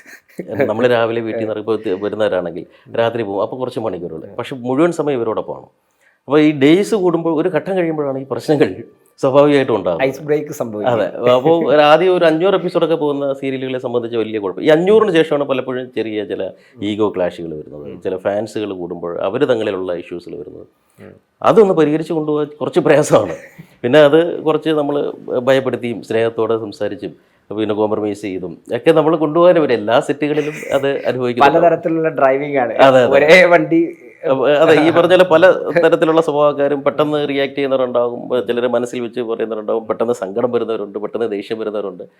അപ്പോൾ അവർക്ക് ഈ ദിവസവും ഇങ്ങനെ വന്ന് കണ്ടുപോകുന്നത് അത് ഒരു കുടുംബത്തുണ്ടാകുന്ന ചെറിയ ചെറിയ വഴക്കുകൾ പോലെ അങ്ങനെ അങ്ങ് പരിഹരിച്ച് പോകും. പിന്നെ ചിലതൊക്കെയാണ് കൈവിട്ട് പോകുന്നത്, ചിലത് അങ്ങ് ഒരു ആയുഷ്കാലം ഭയങ്കര വൈരാഗ്യമായിട്ടും അങ്ങനെയൊക്കെ മാറുന്ന കേസുകളും ഉണ്ട്. അതൊക്കെ ഇതിൻ്റെ ഭാഗമാണ്. വലിയ വിഷമമുണ്ടായ അല്ലെങ്കിൽ നിന്ന് പോയ അങ്ങനെ എന്തെങ്കിലും അനുഭവങ്ങളൊക്കെ ഉണ്ടായിട്ടുണ്ടോ? ഇല്ല, അങ്ങനെ നമ്മൾ വാനമ്പാടി പലരും 1500, 2000 പോകും എന്നുള്ള പ്രതീക്ഷയിലായിരുന്നു. പക്ഷേ ഞങ്ങൾ തുടക്കം മുതലേ 1000 നിർത്താം, അങ്ങനെ നല്ല റേറ്റിങ്ങിൽ പോവുകയാണെങ്കിൽ 1000-ൽ കൂടുതൽ വേണ്ട എന്ന സാറിൻ്റെ ഒരു തീരുമാനം ഉണ്ടായിരുന്നു. കാരണം നമ്മൾ ഈ സ്വരം നന്നാകുമ്പോൾ പാട്ട് നിർത്തുക എന്ന് പറയാം. അപ്പോൾ അതൊരു മടുത്ത് ഇതൊന്ന് നിർത്തിക്കൂടെ എന്ന് ആൾക്കാർ ചോദിക്കുന്നൊരവസ്ഥ വരാതെ അത് നിർത്തണം എന്നുണ്ടായിരുന്നു. അതുകൊണ്ട് തന്നെ നമ്മളത് നിർത്തുമ്പോൾ ഏഷ്യാനെറ്റിൽ ഒരുപാട് മെയിലുകൾ നിർത്തരുത് എന്ന് പറഞ്ഞിട്ടായിരുന്നു. അതാണ് നല്ലതെന്ന് തോന്നി, അല്ലാതെ ഒരു ഇഷ്യൂസോ പ്രശ്നങ്ങളോ വന്ന് ഞങ്ങൾ നിർത്തിയതല്ല. അപ്പോൾ അതാണ് എൻ്റെ റൈറ്റ് ടൈം എന്ന് തോന്നിയിട്ട് അത് ശരിക്കും അത് നിർമ്മാതാവിൻ്റെ തീരുമാനമായിരുന്നു. നമ്മൾ ഇത്ര പ്ലാൻ ചെയ്തിട്ട് തുടക്കത്തിൽ തന്നെ ഇത്ര സമയമാകുമ്പോൾ ഇത്ര എപ്പിസോഡാകുമ്പോൾ നമുക്ക് അവസാനിപ്പിക്കാം അങ്ങനെ തീരുമാനം എടുക്കാറുണ്ടോ? അല്ലെങ്കിൽ ഇത് എവിടെയായിരിക്കും എൻഡ് ചെയ്യുക എന്നൊരു ധാരണയിലെത്താറുണ്ടോ? പലരുടെയും സംശയം എന്താണെന്ന് വെച്ച് കഴിഞ്ഞാൽ ഈ ആർട്ടിസ്റ്റുകളൊക്കെ കൃത്യമായിട്ട് കിട്ടിയിട്ട് തന്നെയാണോ ആ എപ്പിസോഡ് അങ്ങോട്ട് കൊണ്ടുപോകുന്നത്? അങ്ങനെ പലതരത്തിലുള്ള സംശയങ്ങളുണ്ടാവും ഒരു പ്രേക്ഷകനെ സംബന്ധിച്ച്. ഇങ്ങനെ പ്ലാൻ ചെയ്യാറുണ്ടോ നമ്മളിത് ഏകദേശം എത്ര എപ്പിസോഡ് ആകുമ്പോൾ? ഇല്ല, നമ്മൾ ആഗ്രഹിക്കാറുണ്ടെന്ന് പറയാം. ഇപ്പോൾ അല്ലാതെ ഒരു പ്ലാനിങ്, ഇപ്പോൾ എന്നെ സംബന്ധിച്ച് ഞാനൊരു പ്രോജക്റ്റ് ഇതൊരു 1000 പോയാൽ കൊള്ളാം എന്നുള്ളൊരു ആഗ്രഹം നമുക്ക് വരും. കാരണം നമുക്ക് എപ്പോഴും റിസ്ക് കുറവ്, ഒരു പ്രോജക്റ്റിൽ തന്നെ മാക്സിമം ചെയ്തു പോകുക എന്നുള്ളതാണ്. അപ്പോൾ അത് ബോറടിപ്പിക്കാതെ കൊണ്ടുപോകണം, നന്നായി കൊണ്ടുപോകണം. റേറ്റിംഗ് ഉണ്ടെങ്കിലേ ഏത് പ്രോജക്റ്റും നിലനിൽക്കാൻ പറ്റും. ഇപ്പോൾ റേറ്റിംഗ് ഒരു വെല്ലുവിളിയാണ്. അപ്പോൾ ആ റേറ്റിംഗ് കിട്ടാൻ വേണ്ടിയുള്ള ഒരു പരിശ്രമം നമ്മൾ നടത്തുമെന്നല്ലാതെ ഇത് 500 വരെ പോകാം, ഇത് 1000 എന്നൊരു അങ്ങനെ നമുക്ക് പറയാൻ പറ്റില്ല. നമുക്ക് ആഗ്രഹിക്കാം. അല്ല, കഥയൊക്കെയാണ് ഞാൻ മെഗാ സീരിയലിന് നമ്മളെ സംബന്ധിച്ച് ഒരു കഥ ഒരിക്കലും നമുക്ക് പൂർണ്ണമായൊരു കഥ എടുത്ത് ചെയ്യാൻ പറ്റില്ല. അല്ലെങ്കിൽ നോവലൊക്കെ ആണെങ്കിൽ നമുക്ക് പറ്റും. അപ്പോൾ ആ നോവലുകൾ പോലും കഥ മാറിപ്പോകേണ്ടി വരും. അത് ചിലപ്പോൾ പ്രേക്ഷകരുടെ ടേസ്റ്റ് അനുസരിച്ചൊക്കെ ചിലപ്പോൾ പോകുന്ന പോക്കിൽ മാറ്റം വരുത്തുന്നുണ്ട്. അപ്പോൾ അതുകൊണ്ട് ഒരു പരിപൂർണമായ കഥ വെച്ചിട്ട് നമുക്ക് ചെയ്യാൻ പറ്റത്തില്ല. ഒരു വലിയ ഞാണിന്മേൽ കളി തന്നെയാണ്. അപ്പോൾ അത് ഇങ്ങനെ ഇത്രയും കഥാപാത്രങ്ങളുണ്ട്. ഇപ്പോൾ നമ്മളെ സംബന്ധിച്ചാണെങ്കിൽ ഒരുപാട് ട്രാക്കുകൾ വരാറില്ല. ഇപ്പോൾ വാനമ്പാടി ആണെങ്കിലും ഒരു വീട്ടിൽ നടക്കുന്ന കഥ, അതിനകത്ത് 6-7 പേര് 8 പേര്. സാന്ത്വനം അതുപോലെ തന്നെയാണ്. അപ്പോൾ രാവിലെ നേരം വെളുക്കുന്നു, അവിടെ ഉച്ചയാകുന്നു, വൈകുന്നേരം ആകുന്നു, രാത്രിയാകുന്നു, വീണ്ടും നേരം വെളുക്കുന്നു. അപ്പോൾ ഇത്രയും കഥാപാത്രങ്ങളെ വെച്ച് ആ ഒരു വീട്ടിൽ ചെയ്യുക എന്നുള്ളത് നമുക്ക് ഭയങ്കര റിസ്ക്കാണ്. നമ്മൾ നോക്കുകയാണെങ്കിൽ ഇപ്പോൾ ദൂരദർശൻ തുടങ്ങിയ കാലത്ത് സ്കൂട്ടർ, അങ്ങാടിപ്പാട്ട്, ഇങ്ങനെ നോക്കുകയാണെങ്കിൽ സീരിയൽ തുടങ്ങി വന്ന വളരെ ഒരു ലോ പ്രൊഫൈലിൽ നിന്ന്, ഞാൻ ഉദ്ദേശിച്ചത് വളരെ ഏറ്റവും കൂടുതൽ ലോ ബഡ്ജറ്റിൽ തുടങ്ങി വന്നിടത്തു നിന്നാണ് ഇന്ന് ഏറ്റവും കൂടുതൽ റിച്ചായിട്ട്. അപ്പോൾ നമ്മളൊരു ഫ്രെയിം കണ്ടാൽ സിനിമയെ വെല്ലുന്ന ഫ്രെയിമുകളാണ്, സിനിമയെ വെല്ലുന്ന കോസ്റ്റ്യൂംസാണ്, ഈ പറഞ്ഞ ആർട്ടാണെങ്കിലും എല്ലാ കാര്യത്തിലാണെങ്കിലും ഇത്തരത്തിൽ സീരിയൽ ഡെവലപ്പ് ചെയ്തത്. സാർ എങ്ങനെ ഈ ഒരു മാറ്റത്തെ നോക്കി കാണുന്നു? അല്ല, ഇത് ഒരു സംവിധായകനെ സംബന്ധിച്ചും നിർമ്മാതാവിനെ സംബന്ധിച്ചും വലിയ വെല്ലുവിളിയാണ്. നമ്മൾ അന്നത്തെ കാലത്തു നിന്നും ഇന്നത്തെ കാലത്ത് തമ്മിൽ കിട്ടുന്ന ബഡ്ജറ്റിന് വലിയ വ്യത്യാസം വന്നിട്ടില്ല. അവിടെയാണ് നമുക്കൊരു ഇതിനോട് മത്സരിക്കാൻ. അതെ, ഇപ്പോൾ ഹിന്ദിയിലും അല്ലെ തെലുങ്കിൽ പോലും 5 ലക്ഷം അല്ലെ ആ ഒരു എമൗണ്ട് പോകും. നമുക്ക് നമ്മുടെ കേരളത്തെ സംബന്ധിച്ച് അത്ര ബഡ്ജറ്റ് കൊടുക്കാൻ ഒരു ചാനലിനും കഴിയുന്നില്ല. അപ്പോൾ ഒരു ചെറിയ ബഡ്ജറ്റിൽ നിന്നുകൊണ്ട് എത്രത്തോളം മനോഹരമായിട്ട് കൊടുക്കാൻ പറ്റുമോ എന്നുള്ളതാണ് ഇപ്പോൾ എല്ലാ സംവിധായകരുടെയും വെല്ലുവിളി. അപ്പോൾ ചില സമയങ്ങളിൽ ഇപ്പോൾ ബഡ്ജറ്റ് കുറവുള്ള ഒരു ഏരിയയിലേക്ക് അവർക്ക് 2 എപ്പിസോഡ് എടുക്കേണ്ടി വരും. നമ്മൾ ഇത്രയും കഠിനാധ്വാനം ചെയ്ത വർക്കുകളാണ് സീരിയൽ എന്ന് പറയുന്നത്. പക്ഷേ ഈ സമയത്താണ് ഈ സംസ്ഥാന പുരസ്കാര പ്രഖ്യാപന വേളയിൽ ഇത്തരം സീരിയലുകൾക്ക് നിലവാരമില്ല എന്നുള്ള കാര്യം. ഇതിനകത്ത് ഒരുപാട് ജീവിതങ്ങളുണ്ട് വൈഡായിട്ട് കിടക്കുന്നത്. അപ്പോൾ സംസ്കാരമുള്ളത് ഏത്, സംസ്കാരമില്ലാത്തത് ഏത് എന്ന് പറയാൻ മാത്രമുള്ള ജൂറി ആയിട്ട് മാറിയോ എന്നുള്ളൊരു സംശയം തോന്നി. എന്താണ്? ഞാൻ അതിനെതിരെ അന്നും ഞാൻ പ്രതികരിച്ച ഒരാളാണ്. അത് അവരുടെ മുന്നിൽ കിട്ടിയത് വെച്ചുകൊണ്ട് മാത്രമാണ് പറഞ്ഞത്. ശരി, മത്സരത്തിലെത്തിയത് അതിന് നിലവാരമില്ലായിരിക്കും. അത് നമുക്കറിയില്ല ഏതൊക്കെ വന്നു ഏതൊക്കെ വന്നില്ല എന്നുള്ളത്. ഈ സ്റ്റേറ്റ് അവാർഡിൻ്റെ ഒരു പ്രധാന ഒരു വെല്ലുവിളി എന്ന് പറഞ്ഞാൽ ഒരു മെഗാ സീരിയലിനെ സംബന്ധിച്ച് ടെലികാസ്റ്റ് തീരണം നമ്മൾ അപ്ലൈ ചെയ്യണമെങ്കിൽ. അപ്പോൾ എന്നെ സംബന്ധിച്ചിപ്പോൾ ഞങ്ങൾ കണ്ടിന്യൂസ് പോയിക്കൊണ്ടിരിക്കുകയാണ്. 3 വർഷം 4 വർഷം കൊണ്ട് ഒരു മെഗാ സീരിയൽ തീരുന്നു. ആ സമയത്ത് നമുക്കിത് കൊടുക്കാൻ പറ്റില്ല, അത് തീരുന്നില്ലല്ലോ ഓരോ വർഷവും വരുമ്പോൾ. അതുകൊണ്ട് നമ്മൾ പോകാൻ പറ്റില്ല. പിന്നെ 50 എപ്പിസോഡാണ് ഇത് കൊടുക്കേണ്ടത്. അപ്പോൾ 50 എപ്പിസോഡിൽ 50 എപ്പിസോഡല്ല ഇവർക്ക് കാണാൻ കഴിയുമോ എന്ന് എനിക്കറിയില്ല. അല്ല, ഞാനും അതാണ് സംശയിച്ചത്. 1400 എപ്പിസോഡ്, 1000 എപ്പിസോഡൊക്കെ പോയ സീരിയലുകൾ ഇതെങ്ങനെയാണ് കണ്ടു തീർക്കുക ഒരു ജൂറി എന്നുള്ളത് ഒരു വലിയ വെല്ലുവിളി, ഒരു വലിയ വെല്ലുവിളിയാണ്. അപ്പോൾ ഇതിൻ്റെ മാനദണ്ഡം മാറണം എന്നുള്ളതാണ് എൻ്റെ അഭിപ്രായം. ഈ 50 എപ്പിസോഡിൽ എങ്ങനെ കഥ പറഞ്ഞ് അല്ലെങ്കിൽ അത് മനസ്സിലാക്കും, ശരി പറ്റുമായിരിക്കാം, ഒരു പക്ഷേ സംവിധായകന മികവോ അല്ല ആർട്ടിസ്റ്റുകളുടെ ഏതോ മനസ്സിലാക്കുമായിരിക്കും. ഒന്നുകിൽ മുഴുവൻ സ്റ്റോറി ലൈനെങ്കിൽ. അതെ, ഒരിക്കലും അതിൻ്റെ ഒരു നിലവാരം ഒരു സ്റ്റോറി ലൈൻ്റെ അത് 50 ഇതിൽ നിന്ന് മനസ്സിലാക്കിയെടുക്കാം. അല്ല, ഒന്നുകിൽ വായിക്കുകയും ഒപ്പം തന്നെ കുറച്ച് സാമ്പിൾസ് കാണുകയോ അല്ലെങ്കിൽ പ്രേക്ഷകരുടെ ഭാഗത്തു നിന്നൊരു ജനഹിതം എന്നുള്ള രൂപത്തിൽ അങ്ങനെയൊക്കെ മാറണമെന്ന് തോന്നുന്നു. അതെ അതെ അതെ, അങ്ങനെ എന്തെങ്കിലും ഒരു പ്രാക്ടിക്കലായിട്ട് കുറച്ച് ചിന്തിച്ചതിന് എന്ത് ചെയ്യാൻ പറ്റും എന്നുള്ളത് ആലോചിക്കണം. ഇതല്ലാതെ നമ്മൾ കയ്യിൽ കിട്ടിയ സീരിയലുകൾ വെച്ചുകൊണ്ട് സീരിയലുകൾക്ക് നിലവാരമില്ല എന്ന് പറയുന്നതിൽ കാര്യമില്ല. പിന്നെ ഇത് മെഗാ സീരിയലുകൾ എന്ന് പറയുന്നത്, ഇപ്പം മെഗാ സീരിയൽ കണ്ട ആരെങ്കിലും നന്നായിട്ടുള്ളതായിട്ടോ നശിച്ചു പോയിട്ടുള്ളതായിട്ടോ എനിക്കറിയില്ല. ഇപ്പം സിനിമ കണ്ടിട്ടും ഈ പറഞ്ഞ പോലെ ഒരു ആർട്ട് കണ്ടിട്ട് അത്രേ ഉള്ളൂ. പിന്നെ ചിലരെ സിനിമ സ്വാധീനിച്ച് ചില നമ്മൾ കേട്ടിട്ടുണ്ട്, ഫാസിൽ സാറിൻ്റെ ഒരു പടം കണ്ട് പെൺകുട്ടികൾ ഇറങ്ങിപ്പോയി എന്നൊക്കെ. നമ്മൾ സിനിമ എന്നല്ല, അതിനിപ്പോൾ ഏതൊരു മാധ്യമമാണെങ്കിലും സ്വാധീനിക്കുന്ന ആളുകളും ഇല്ലാത്ത ആളുകളൊക്കെ ഉണ്ടാവും. അല്ലാതെ നമ്മൾ അപ്പോൾ അത് എല്ലാ ദിവസവും TV തുറന്നു കഴിഞ്ഞാൽ നമ്മൾ അങ്ങ് മെസ്സേജുകൾ കൊടുത്തുകൊണ്ടിരുന്നാലേ എങ്ങനെയാണ് ഒരു കഥ പറഞ്ഞു പോകുമ്പോൾ അതിനകത്ത് എല്ലാ മെസ്സേജുകൾ വേണം. നിലവാരം കൊണ്ട് ഉദ്ദേശിക്കുന്നത് എന്താണ്, അതുകൊണ്ട് എനിക്ക് ഇത് മനസ്സിലാകാതെ പോയിട്ടുണ്ട്. പിന്നെ സമൂഹത്തിന്റെ ഒരു മാറ്റം സ്വാഭാവികമായി റിഫ്ലക്ട് ചെയ്യല്ലോ, അത് ആർട്ടിലാവട്ടെ എന്തിലും ആവട്ടെ അല്ലേ. അത് ശരിക്കും പറഞ്ഞാൽ വീട്ടിൽ അവരുടെ വീട്ടമ്മമാർ ആദ്യം ഈ സീരിയലുകൾ ഏറ്റവും കൂടുതൽ കണ്ടുകൊണ്ടിരുന്ന വീട്ടമ്മമാരാണ്. അപ്പോൾ അവരുടെ ജോലികൾ ഒതുക്കിയിട്ട് അവർ വന്ന് അവർക്കൊരു ആനന്ദം നൽകുന്നുണ്ട്. തുടക്കത്തിൽ കണ്ണീരിൻ്റെ ആനന്ദമാണ് അവർക്ക് കിട്ടിക്കൊണ്ടിരുന്നത്. മെഗാ സീരിയൽ കരയണം എന്നുള്ളൊരു വാശി തുടക്കകാലത്തുണ്ടായിരുന്നു. അപ്പോൾ അത് കണ്ട് കരയുക, അപ്പോൾ ഈ കണ്ണീര് നൽകുന്നൊരു ആനന്ദമുണ്ട്. അതുകൊണ്ടാണല്ലോ ആകാശദൂത് പോലുള്ള സിനിമകൾ ഹിറ്റായത്, പപ്പയുടെ സ്വന്തം അപ്പൂസ്, ഇതൊക്കെ കണ്ണീരാണ്. അപ്പോൾ ആ കണ്ണീര് നൽകുന്ന ആനന്ദത്തിന് വേണ്ടിയിട്ടാണ് നമ്മൾ കരയാൻ തയ്യാറായിട്ട് അവിടെ പോകുന്നത്. തിയേറ്ററിൽ കയറുമ്പോൾ തന്നെ തൂവാല നൽകി അകത്തേക്ക് വിട്ട സംഭവം നമുക്കുണ്ട്. അപ്പോൾ ആ കണ്ണീരിൻ്റെ ആനന്ദത്തിന് വേണ്ടിയിട്ടാണ്. അത് ആഗ്രഹിച്ചൊരു വീട്ടമ്മ ജോലികളൊക്കെ തീർത്ത് വന്നിരുന്ന് കണ്ടു. പിന്നീട് അവരുടെ ടേസ്റ്റ് മാറി. ആ ടേസ്റ്റ് മാറുന്നതനുസരിച്ച് നമ്മളും മാറി. അതെ, അവർക്ക് അത് കുറച്ച് പിണക്കങ്ങൾ വേണം, അല്ലെ ഇത് വേണം, അല്ലെ ഒരു ത്രില്ലില്ല എന്ന് പറയുന്നത്. അപ്പോൾ അതിലേക്ക് അവർ മാറിയിട്ടുണ്ടാകും. അപ്പോൾ അവരുടെ ടേസ്റ്റ് അനുസരിച്ചാണ് പോകുന്നത്. അപ്പോൾ നിലവാരമില്ല എന്ന് പറയുമ്പോൾ ഞാനൊരു പുസ്തകം വായിക്കുന്നത് മറ്റൊരാളുടെ ഇഷ്ടത്തിനനുസരിച്ചല്ലല്ലോ. ഇപ്പോൾ എനിക്ക് ഇത് വായിക്കാനാണ്, എനിക്ക് മുട്ടത്ത് പൊറുക്കിയുടെ നോവൽ വായിക്കാനാണ് ഇഷ്ടമെങ്കിൽ അവിടെ OV വിജയൻ്റെ നോവൽ ഞാൻ വായിക്കണമെന്ന് തന്നെ നിർബന്ധിക്കുന്നത് അല്ല. എനിക്ക് മുട്ടത്ത് പൊറുക്കിയുടെ നോവലാണ് വേണ്ടതെങ്കിൽ ഞാനത് വായിക്കണം. അതുകൊണ്ട് ഞാൻ മോശവും OV വിജയൻ്റെ നോവൽ വായിക്കുന്ന ആൾ കേമനുമാണ് എന്ന് പറയുന്നത് അല്ലേ, അത്രയേ ഉള്ളൂ. അത് സീരിയൽ കാണുന്ന ഒരു പ്രേക്ഷകന് എന്താണോ വേണ്ടത് അത് ഞങ്ങൾ കൊടുക്കുന്നു, അല്ലാതെ ഞങ്ങൾ അടിച്ചേൽപ്പിക്കുന്നതല്ല. അങ്ങനെ അടിച്ചേൽപ്പിക്കാൻ പറ്റില്ല. ഇപ്പോൾ പ്രത്യേകിച്ച് ഏതൊരാളും ഒരു വീട്ടിൽ റിമോട്ടുമായിട്ടായിരിക്കുന്നത്. ഇപ്പം എത്ര ഇഷ്ടമുള്ള സീരിയലാണെങ്കിലും നമുക്ക് സൗകര്യമുള്ള മേഖല അവന് ഒരു ചാനൽ അല്ലെങ്കിൽ മറ്റൊരു ചാനലുണ്ട്. നമ്മളൊരു ബോർ എപ്പിസോഡാണ് വരുന്നെങ്കിൽ അവൻ അപ്പം ചാനൽ മാറ്റും, അടുത്തതിലേക്ക് പോകും. ഓപ്ഷൻസ് ഉണ്ട് അയാൾക്ക്. അപ്പോൾ അങ്ങനെ ഓപ്ഷൻസിലുള്ള ഒരു മേഖലയിൽ നമ്മൾ പോകുമ്പോൾ അതിന് നിലവാരമില്ല എന്ന് പറയുന്നത് ജനങ്ങൾക്ക് നിലവാരമില്ല എന്ന് പറയുന്നത് തമ്മിൽ വ്യത്യാസമൊന്നുമില്ല. ഈ ആകാശദൂത് ഇപ്പോൾ പറഞ്ഞു, ഈ ആകാശദൂത് പോലുള്ള ഒരു സിനിമ 2 മണിക്കൂർ സിനിമയെ പിന്നീട് അതിൻ്റെ ഒരു പ്ലോട്ട് എടുത്തിട്ട് നമുക്കത് സീരിയലാക്കാം, വലിയ വെല്ലുവിളി. എനിക്ക് തോന്നുന്നു മുൻപ് അത്തരത്തിൽ ഇന്ത്യയിലേ വന്നിട്ടില്ല എന്നാണ് നമ്മൾ അറിഞ്ഞതും. അങ്ങനെയായിരുന്നു നമ്മുടെ ക്യാപ്ഷനും. എങ്ങനെയാണ് അത്തരം ഒരു സബ്ജക്റ്റ്, പ്രത്യേകിച്ച് ആളുകൾക്ക് ഇതിൻ്റെ സ്റ്റോറി എല്ലാം അറിയാം, പക്ഷേ ഇത് വീണ്ടും നമ്മൾ പുതുമയോടുകൂടി എത്തിക്കണം. അതെ അതെ, അത് ആ സമയത്ത് ഞാൻ ഇതുപോലെ ഒരുപാട് സിനിമകൾക്കുമൊക്കെ നമ്മൾ ട്രൈ ചെയ്തിട്ട് ഈ സീരിയൽ ഞാൻ തുടക്കത്തിൽ അസിസ്റ്റൻ്റായിട്ട് വർക്ക് ചെയ്തിട്ടുണ്ട്. അപ്പോൾ ഒരു സ്വതന്ത്രനാകണം എന്നൊരു ചിന്ത വന്നു, നല്ലൊരു കഥ വേണം എന്ന് ചിന്തിച്ചിരിക്കുന്ന സമയത്ത് എൻ്റെ ഈ ഒരു ആശയം എൻ്റെ മനസ്സിൽ, ഇത് ഒരുപാട് പേരിങ്ങനെ ചിന്തിച്ചായിട്ട് പറയുന്നുണ്ട്. ഇങ്ങനെ എൻ്റെ ഒരു സുഹൃത്ത് ഹസൻ എന്ന് പറയും, കൊല്ലത്തുള്ളയാണ്. അപ്പോൾ അയാൾ പറഞ്ഞു, ഇങ്ങനെ ആകാശദൂത് സിനിമയുടെ 2ാം ഭാഗം സീരിയലാക്കിയാൽ എങ്ങനെ ഉണ്ടാവും, അങ്ങനെ ചിന്തിച്ചൂടെ എന്ന് ചോദിച്ചു. അപ്പോഴാണ് ശരിക്കും പറഞ്ഞാൽ ഞാനും അത് കൊള്ളാമല്ലോ, പക്ഷേ ഇതിലേക്ക് എങ്ങനെ എത്തും എന്നുള്ളത്. അന്ന് രഞ്ജിത്ത് സാറില്ല, എൻ്റെ കയ്യിലൊരു പുതിയ പ്രൊഡ്യൂസറാണ്. അപ്പോൾ ഞാൻ ഇതിനെക്കുറിച്ച് അന്വേഷിച്ചിട്ട് നമ്മുടെ പ്രേംപ്രകാശ് ചേട്ടനായിരുന്നു എൻ്റെ നിർമ്മാതാവ്. അപ്പോൾ ഇത് എൻ്റെ പ്രൊഡ്യൂസറായിട്ട് ആലോചിച്ചു, അത് കൊള്ളാം, നമുക്ക് ചെയ്യാം. ആദ്യം ഞങ്ങൾ ചാനലുമായിട്ട് ആദ്യം ഇത് ആലോചിച്ചിട്ടില്ല. ഇങ്ങനെ ഒരു ചാനലും ഏത് ചാനലും ഒന്നും ആലോചിക്കാതെ പ്രേംപ്രകാശ് ചേട്ടനെ വിളിക്കുന്നു. അപ്പോൾ അദ്ദേഹം പറഞ്ഞു, എന്താ റൈറ്റ് തരാം. അദ്ദേഹം പറഞ്ഞ എമൗണ്ടിന് ഉടൻ തന്നെ ഞങ്ങളത് വാങ്ങി. ഡെന്നീസ് ജോസഫ് ആയിരുന്നല്ലോ അന്ന് തിരക്കഥാകൃത്ത്, അദ്ദേഹത്തിൻ്റെ വീട്ടിൽ പോയി കണ്ട് സമ്മതം വാങ്ങി. സുബി മലയിൽ സാറുമായിട്ട് സംസാരിച്ച് എല്ലാവരുമായിട്ട് സംസാരിച്ചിട്ട് ഞങ്ങൾ വാങ്ങി. പക്ഷേ അത് വാങ്ങിയതിന് ശേഷമായിരുന്നു ശരിക്കും വെല്ലുവിളി. അത് നിർമ്മാതാവുണ്ട്, സംവിധായകനായ ഞാനുണ്ട്, ഞങ്ങൾ 2 പുതിയ ആൾക്കാരാണ്. അപ്പം അപ്പോൾ എൻ്റെ വിചാരം, ഇത് ലോകത്ത് സംഭവിക്കാത്തൊരു കാര്യമാണല്ലോ. അപ്പം ഞാൻ പെട്ടെന്ന് സംവിധായകനാകും, പെട്ടെന്ന് ഇത് ഹിറ്റാകും എന്നുള്ളൊരു പ്രതീക്ഷയിലാണ് ഞാൻ നിൽക്കുന്നത്. അപ്പം ഞാൻ ഇതിൻ്റെ ഒരു ആത്മവിശ്വാസത്തിൽ, അപ്പം ഞാൻ എന്താണ് എന്ന് ചാനലുകൾക്കറിയില്ല. അപ്പം ഞാൻ ഈ നിർമ്മാതാവിൻ്റെ അടുത്ത് പറഞ്ഞു, നമുക്ക് പൈലറ്റ് ചെയ്യാം, അപ്പോൾ ഒരു ചാനലിൻ്റെ പെർമിഷൻ ഇല്ലാതെയാണ് ഞാൻ പൈലറ്റ് ചെയ്യാൻ പറയുന്നത്.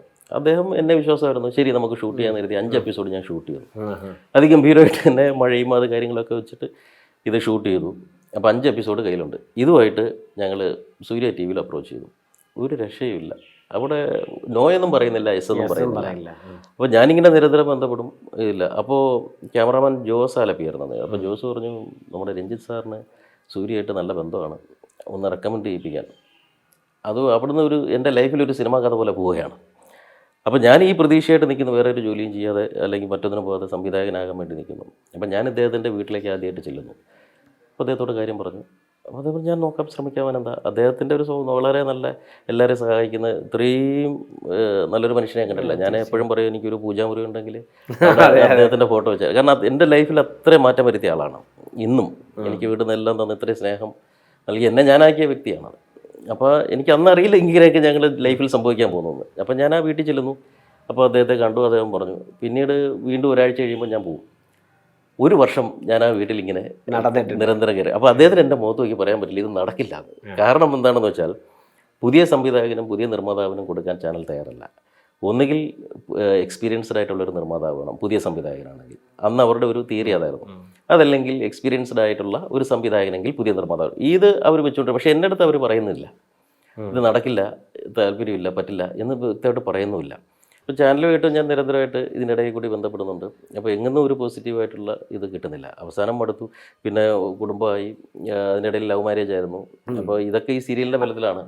അതിൻ്റെ വെല്ലുവിളി വേറെ, ഒരു കുഞ്ഞ് വരുന്നു. അപ്പോൾ ഈ ഒരു സമയത്ത് ഒരു നിവൃത്തിയില്ല. അപ്പോൾ ആകാശദൂത് ഒരിക്കലും നടക്കില്ല എന്ന് എനിക്ക് തോന്നി. കാരണം അതുപോലെ ഇടയ്ക്ക് വെച്ച് മറ്റൊരു ചാനലിൽ നമുക്ക് ഇത് ഓക്കെ പറഞ്ഞിട്ടും അവർ കാലുമാറി കളഞ്ഞു. ഇതായിരുന്നു എൻ്റെ റീസൺ. അപ്പോൾ ഒരു ചാനലിലും ഇത് വരില്ല എന്ന് പറഞ്ഞപ്പോൾ ഒരു 10 ലക്ഷത്തിൻ്റെ ബാധ്യത എൻ്റെ തലയിലുണ്ട്. ആ നിർമ്മാതാവിൻ്റെ 10 ലക്ഷം, ഞാൻ 5 എപ്പിസോഡ്. അപ്പോൾ അദ്ദേഹത്തിൻ്റെ പ്രഷർ എനിക്ക് വന്നു, എൻ്റെ 10 ലക്ഷം രൂപ എനിക്ക് കിട്ടണം എന്ന് പറഞ്ഞൊരു പ്രഷർ കൂടി എൻ്റെ മേലുണ്ട്. എല്ലാം കൊണ്ടും ഞാൻ ആകെ തകർന്നു നിൽക്കുന്ന സമയത്താണ് എനിക്കൊരു തമിഴ് സിനിമ വർക്ക് ചെയ്യാൻ പറ്റുന്നതും. ഞാനൊരു തമിഴ് സിനിമയും ചെയ്തു. ഈ സമയത്ത് രഞ്ജിത്ത് സാറ് ഒരു സീരിയൽ പ്ലാൻ ചെയ്യുന്നു. അപ്പം ചിപ്പി ചേച്ചിയും ഈ ചേച്ചിയുടെ അമ്മയൊക്കെ നിരന്തരം എന്നെ കാണുന്നതാണല്ലോ. ഈ വീട്ടിലിങ്ങനെ ഒരു ബാഗും തൂക്കി ഞാൻ വരും, 2 മിനിറ്റ് നിൽക്കും. ചില സമയത്ത് ഈ ഞാൻ ആ ഗേറ്റിൽ കാത്തു നിൽക്കും. അദ്ദേഹത്തിൻ്റെ കാറില്ലെങ്കിൽ കാർ വരുന്നത് വരെ വെളിയിൽ കാത്തു നിൽക്കും. കാർ വരും, അദ്ദേഹം അങ്ങനെയൊക്കെ ഒരുപാട് സംഭവങ്ങളുണ്ട്. അപ്പോൾ ഭയങ്കര രസകരമായിട്ട് എനിക്ക് പിന്നീട് തോന്നിയിട്ടുള്ളത്, ഞാൻ അനുഭവിച്ച ഒരു സിനിമയിൽ സംഭവിക്കുന്ന പോലെ കണ്ട്. ഒരു ദിവസം ഒട്ടും പ്രതീക്ഷിക്കാതെ ഇദ്ദേഹത്തിൻ്റെ ഫോൺ കോൾ വരുന്നു.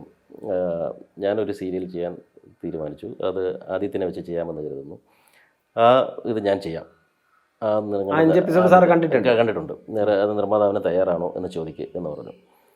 അപ്പോൾ ശരിക്കും ചിപ്പി ചേച്ചിയാണ് ഇങ്ങനെ ഒരു കാര്യം ഓർമ്മിപ്പിക്കുന്നത്. സാർ ഇങ്ങനെ പാവം കുറേ കാലമായിട്ട് കയറി അതൊന്ന് സഹായിക്കാൻ പറ്റില്ല എന്ന് ചോദിച്ചിട്ടും. അപ്പോൾ എന്നോടുള്ളൊരു സഹതാപമായിരുന്നു ശരിക്കും എന്നെ സംവിധായകനാക്കാൻ തീരുമാനിച്ചത്. കാരണം 1 വർഷം ഒരാൾ ഇങ്ങനെ നിരന്തരം വിശ്വാസം ഫോളോ ചെയ്യുക. ഒരിക്കലും ഞാൻ അവിടുന്ന് ഇങ്ങനെ ഇത് നടക്കില്ല എന്ന് പറഞ്ഞ് ഞാൻ പോയിട്ടില്ല. നടക്കും എന്നൊരു വിശ്വാസത്തിൽ വീണ്ടും ഞാൻ ആ വാതിൽ തേടി ചെല്ലുകയാണ്. അപ്പോൾ അതുകൊണ്ടായിരിക്കാം. അപ്പോൾ ഞാൻ ഈ നിർമ്മാതാവായിട്ട് സംസാരിച്ചു. അപ്പോൾ നീ രക്ഷപ്പെടുമോ എന്നാണ് പുള്ളി ആദ്യം. പുള്ളിക്ക് തന്നെ ഒരു ഇഷ്ടമാണ് നന്നേ. എൻ്റെ ഇടയ്ക്കൊക്കെ നല്ല സാമ്പത്തിക സഹായമൊക്കെ ചെയ്യുന്ന ഒരാളാണ്. അപ്പോൾ ഞാൻ പറഞ്ഞു രക്ഷപ്പെടും, വലിയ കമ്പനിയാണ്, ഇദ്ദേഹത്തിൻ്റെ ഒരു ഇതിൽ കിട്ടിയാൽ തന്നെ രക്ഷപ്പെടും. ശരി, എനിക്ക് 10 ലക്ഷം തന്നാൽ ഞാൻ കൊടുക്കാം എന്ന് പറഞ്ഞു. രഞ്ജിത്ത് സാറിൻ്റെ അടുത്ത് പറഞ്ഞു ശരി കൊടുത്തേക്കാന്ന് പറഞ്ഞാൽ 10 ലക്ഷത്തിന് അത് വാങ്ങി. അപ്പോൾ അത് വാങ്ങിയിട്ട് ഈ പൈലറ്റ് അതുപോലെ കളയുകയാണ്. കാരണം അദ്ദേഹത്തിന് അത് ഇഷ്ടമായില്ല. അപ്പോൾ അദ്ദേഹത്തിൻ്റെ റേഞ്ച് വേറെയാണ് രഞ്ജിത്ത് സാറിൻ്റെ. കാരണം അത് ഇന്ന ഒരു ക്വാളിറ്റി വേണം എന്നൊക്കെ ഉള്ളതാണ്. അപ്പോൾ നമുക്കിത് ഒരു ഷോട്ട് പോലും വേണ്ട, കാസ്റ്റിംഗ് മാറണം, എല്ലാം മാറണം നമ്മളത്. അപ്പോൾ ഞാൻ ആലോചിച്ചു എന്തുമാത്രം എമൗണ്ടാണ് അദ്ദേഹത്തിന് ആ പ്രോജക്റ്റ് തുടക്കത്തിലേ പോയത്. അങ്ങനെ തീരുമാനം എടുത്തിട്ടാണ് ഞങ്ങൾ ഈ കാസ്റ്റിങ്ങിൽ ഇതിൽ പോയി ആകാശദൂത് യഥാർത്ഥത്തിൽ സംഭവിക്കുന്നത്. അപ്പോൾ ഈ ഒരു ആശയം, അതിൻ്റെ പേരിൽ എൻ്റെ ലൈഫിൽ ഞാൻ ഒരുപാട് സ്ട്രഗിൾ ചെയ്തു. ഒരുപാട്, ഇത് പറഞ്ഞാൽ തീരാത്തത്ര ഓട്ടം ഉണ്ടായിട്ടുണ്ട്. അവിടുന്ന് പിന്നീട് ഇത് സീരിയലായിട്ട് മാറി. ഇപ്പോൾ ചിപ്പി ചേച്ചിയുടെ ഒരു തിരിച്ചുവരവ് ഈ പറഞ്ഞ പോലെ തന്നെ പ്രേക്ഷകർക്ക് ഇഷ്ടമുള്ള ഒരു നടിയായിരുന്നു. ഇപ്പം സ്വീകരണ മുറികളിലേക്ക് വീണ്ടും എത്തിച്ച ഒരു ക്രെഡിറ്റ്, ആ ഒരു സാഹചര്യം എങ്ങനെയായിരുന്നു? ശരിക്കും രഞ്ജിത്ത് സാർ ഈ പ്രോജക്റ്റ് ഏറ്റെടുത്തപ്പോൾ തന്നെ നമ്മളൊരു മറ്റൊരു ലോകത്തായിപ്പോയി. കാരണം ആദ്യം ഞാൻ ഷോട്ട് വെക്കുന്നത് സുകുമാരി അമ്മയുടെ മുഖത്താണ്. അപ്പം അത് രഞ്ജിത്ത് സാറിൻ്റെ ഒരു വിശ്വാസം എല്ലാം പ്രോജക്റ്റാണ്. അപ്പം ഞാൻ വരുമ്പോൾ ഇത്രയും സുകുമാരി അമ്മയായിട്ട് ഞാനൊരു സിനിമന് മുമ്പ് ഞാൻ അസോസിയേറ്റ് ചെയ്തൊരു വർക്ക് ചെയ്തിട്ടുണ്ട്, കല്യാണ കുരുമാനം എന്ന് പറഞ്ഞിട്ട്. എന്നാലും അതൊരു എനിക്കൊരു ത്രില്ലായിരുന്നു. എൻ്റെ ആദ്യത്തെ ഷോട്ട് അമ്മയുടെ മുഖത്ത് ഇത് വെച്ചിട്ട്, ആ ഷോട്ട് ഓഫീസിൽ വെച്ചാൽ ഷൂട്ട് ചെയ്തെങ്കിൽ പിന്നീട് ഞങ്ങൾ സീരിയൽ ഉപയോഗിച്ചു. അതുപോലെ വരുന്ന താരങ്ങളെല്ലാം KPSC ലളിത ചേച്ചി അതിനകത്തുണ്ടായിരുന്നു, ചിപ്പി ചേച്ചി. അപ്പം ഞാൻ ഇപ്പോൾ ഒരു സിനിമയിൽ നിന്ന് തന്നെ ഒരു വലിയ ടീം എൻ്റെ മുമ്പിൽ വന്ന് നിൽക്കുക. അപ്പോൾ ഞാൻ ആദ്യമായിട്ടാണ് ഡയറക്റ്റ് ചെയ്യാൻ പോകുന്നത്. അപ്പോൾ ആ സമയത്ത് എനിക്ക് ഒരുപാട് എതിർപ്പുകളുണ്ട്. അപ്പോൾ ഞാൻ ആദിത്യൻ എന്ന പേര്, എൻ്റെ യഥാർത്ഥ പേര് മറ്റൊന്നായിരുന്നു. അപ്പോൾ പലർക്കും ഞാൻ തുടക്കത്തിൽ 96-99 കാസ്റ്റിൻ്റെ വർക്ക് ചെയ്തെങ്കിൽ പലർക്കും മറന്നുപോയി. ഇടയ്ക്ക് കുറച്ച് കാലം തമിഴ്നാട്ടിലൊക്കെ ആയത് പോയി.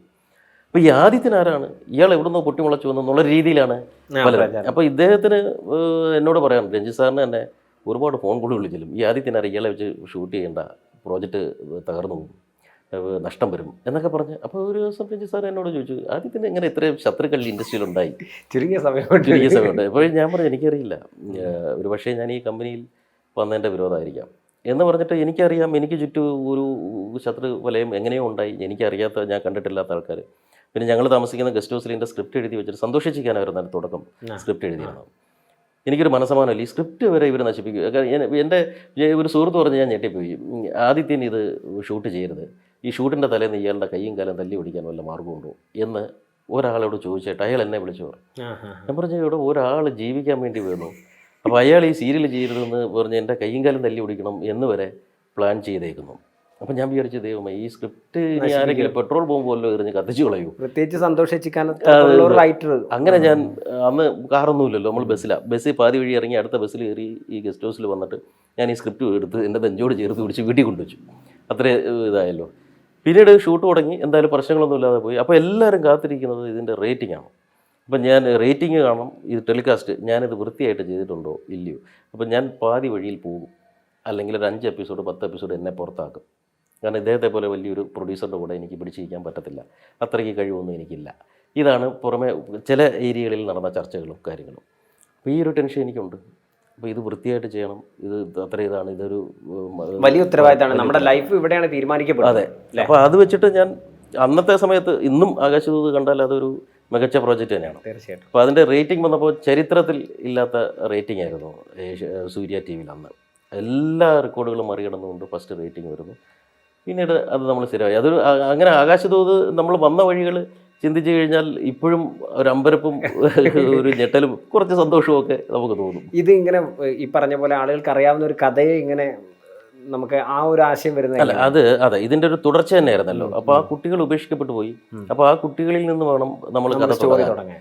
അപ്പം ഞാൻ അന്ന് ചെയ്ത കാര്യം, ഇത് എങ്ങനെയാണ് ജനങ്ങളെ എടുക്കുക എന്നറിയാൻ വേണ്ടി ഒരു പ്രൊമോ നമ്മൾ ചെയ്തത്.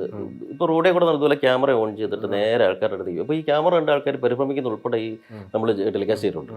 അപ്പോൾ പേടിക്കണ്ട, ഞാനൊരു അഭിപ്രായം ചോദിക്കാൻ വന്നതാണ് എന്ന് പറഞ്ഞിട്ട് അവരോട് ഈ ആകാശദൂത് സിനിമയുടെ 2ാം ഭാഗം വന്ന നിങ്ങളുടെ അഭിപ്രായം എന്താ എന്ന് ചോദിക്കുന്നതും ഇവർ പറയുകയാണ്, ഞങ്ങൾക്കത് അറിയാൻ ആഗ്രഹമുണ്ട്, അങ്ങനെ തോന്നാൻ കൊള്ളാലോ, ആ കുട്ടികൾക്ക് എന്ത് സംഭവിച്ചു എന്നറിയണം എന്ന് പറഞ്ഞ് ഇവരിങ്ങനെ പറയുന്നതായിരുന്നു നമ്മുടെ ഒരു പരസ്യം. അത് നമ്മൾ ഒരാൾ പോലും ആകാശദൂത് സിനിമ ഇത് അതെന്ത് സിനിമ എന്ന് ചോദിച്ചിട്ടില്ല. അപ്പോൾ എല്ലാവരും നമ്മൾ അപ്രോച്ച് ചെയ്ത് എല്ലാവർക്കും അറിയാം. പിന്നെ സിബി മലയിൽ സാർ വന്നു, അദ്ദേഹം ഇത് കാണാൻ ആഗ്രഹമുണ്ട് എന്ന് പറഞ്ഞുകൊണ്ട് പോയി. ഏറ്റവും സപ്പോർട്ട് ഡെന്നിസ് ജോസഫ് സാറാണ്. ഞാൻ അദ്ദേഹത്തിൻ്റെ വീട്ടിൽ പോയി ഇത് പറഞ്ഞു. പിന്നെ പുള്ളിക്ക് സെക്കൻഡ് പാർട്ടിനോട് താല്പര്യമില്ല, പിന്നെ നിങ്ങളിത് എങ്ങനെ ചെയ്തെന്ന് അറിയാൻ എനിക്ക് താല്പര്യമുണ്ട് എന്നൊക്കെ പറഞ്ഞ് നല്ലൊരു പ്രൊമോ ഒക്കെ നമുക്ക് തന്നു. നല്ല സ്നേഹമായിരുന്നു. വളരെ രസകരമായ കുറേ നിമിഷങ്ങൾ അവിടെ ഉണ്ടായിട്ടുണ്ട്. ഇപ്പം വീണ്ടും ചിപ്പിയുമൊത്തുള്ള ഒരു വർക്ക് എന്താണ് ഈ കാസ്റ്റിങ്ങിലേക്കും അങ്ങനെ തന്നെ തീരുമാനിക്കാൻ രഞ്ജിത്ത് സാറും ചിപ്പിയും അത്രമാത്രം ജീവിതത്തോടെ അടുത്തു?